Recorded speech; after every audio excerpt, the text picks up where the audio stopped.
Ito yung nagtrending at nag-iisang tumbungan sa Malolos, Bulacan. Lahat ng hinahain at putahin nila dito ay mga ni-level up na tumbong dishes. At good news din para sa mga gustong magnegosyo dahil open na rin sila for franchise. Mga tet kuya, nandito tayo sa nag-iisang tumbungan dito sa Malolos, Bulacan. Tara, samahan niyo ako. Dito nga pala yan sa AMS Tumbong Delight, located sila sa number 400, Hanga Street, Barangay Lungos, City of Malolos, Bulacan. Malapit lang sila sa Vista Mall, Malolos. Ito yung kantong papasok sa looban ng Lungos, na daan din papuntang Hagonoy, Bulacan. Napaka-affordable din ang mga menu nila dito, tinitimbang kada serving, at marami din silang nadagdag at mga bago sa menu. Ayun mga tet kuya, nandito ulit tayo sa AMS Tumbong Delight. Dito lang yan sa Lungos, Malolos, Bulacan. Kung naalala nyo, sobrang nag-trending sila last year dahil sila lang yung kauna-unahan at nag-iisang tumbungan dito sa Bulacan. Bumalik ulit tayo dito dahil marami silang bago na ipapakita sa atin. Ngayon meron sila ditong spicy tumbong, merong tumbong leeks, merong pares tumbong, merong noodles tumbong with siomay, merong crispy tumbong na noodles, at merong omelette tumbong. Ito naman yung pares tumbong nila mga atet kuya. Grabe, sobrang daming lamang tumbong.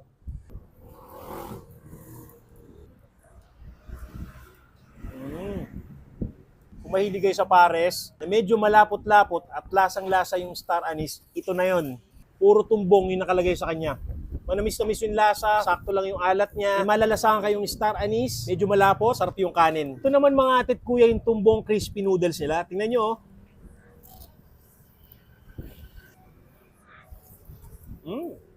Itong tumbong crispy noodles nila mga atit kuya, yung pagkakaluto ng gulay niya ay chop suey style, medyo malagkit ng konti, hindi siya sobrang alat, hindi naman siya sobrang tamis, nagbalance nila yung lasa niya, at bumagay doon sa crispy noodles nila. Ito naman mga atit kuya, yung tumbong omelette nila, may kasama ng fried rice.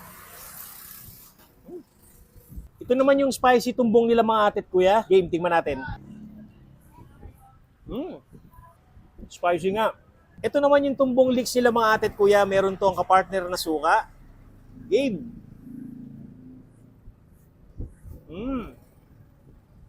Sa mga ayaw naman ng manghang mga atit kuya, ito yung para sa inyo. Tumbong leeks. Pinartneran nung masarap nilang suka. Panalo to, promise. Ito yung yang chow nila mga atit kuya. Dalawa yung in-order ko kaya medyo marami to. Game, tikman natin.